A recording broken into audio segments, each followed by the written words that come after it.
واقعی پانے سے زیادہ دینے میں خوشی ہوتی ہے۔ درج ذیل نکات کی مدد سے خبر تحریر کیجیے۔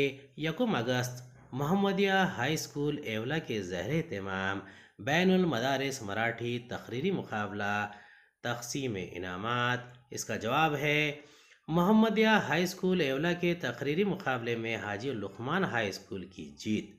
ایولا ہمارے نمائندے کے ذریعے 1 اگست کو محمدیہ ہائی اسکول میں بین المدارس مراٹھی تقریری مقابلے کا انعقاد کیا گیا تھا۔ اس مقابلے میں حاجی لقمان ہائی اسکول مالیگاؤں کی طلباء نے ٹرافی پر قبضہ کر لیا۔ کل 9 انعامات میں سے 2 انعام اس اسکول نے حاصل کیے اور اس لیے گشتی ٹرافی ان کے حصے میں آئی۔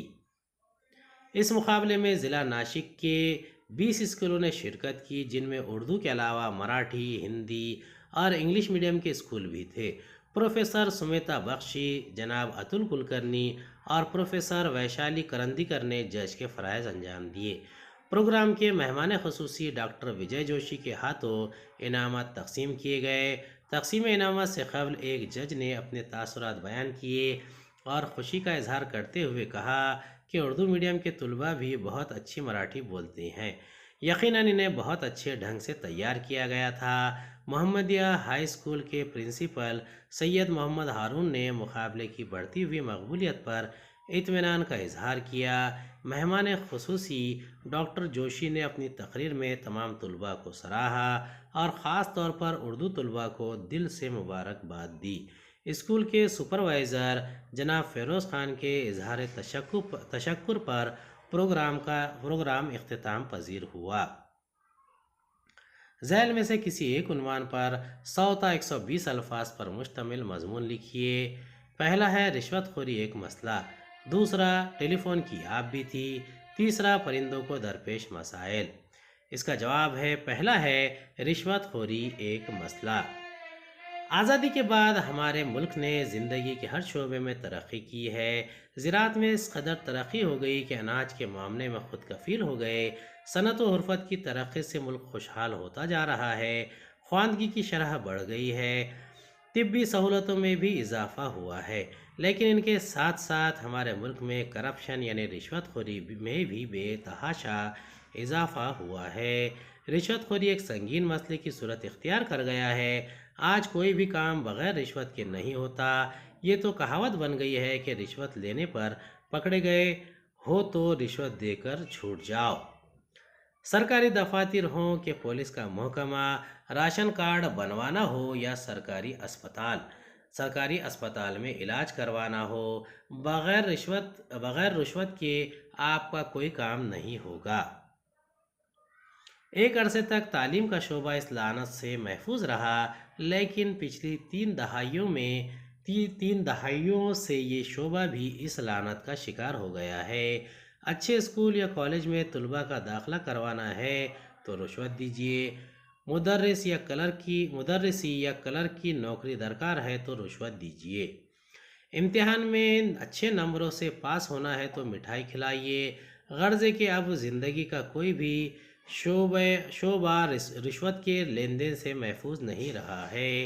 حد تو یہ ہے کہ جو لوگ بدعنوانی ختم کرنے کا وعدہ کر کے اقتدار میں آتے ہیں، کچھ دنوں بعد وہ بھی بدعنوانی کے دلدل میں دھنستے ہوئے دکھائی دیتے ہیں۔ صورتحال اس قدر ابتر ہے کہ رشوت خوری کے خاتمے کی کوئی امید نظر نہیں آتی۔ رشوت کے نئے طریقے ایجاد ہوتے جا رہے ہیں، جن کے بارے میں جان کر حیرت ہوتی ہے کہ خدا کرے ہم ہندوستانیوں کو کسی طرح رشوت خوری کی لعنت سے نجات مل جائے۔ امید ہے آپ کو ہمارا ویڈیو پسند آیا ہوگا۔ اگلے ویڈیو میں دوبارہ ملاقات ہوگی۔ خدا حافظ۔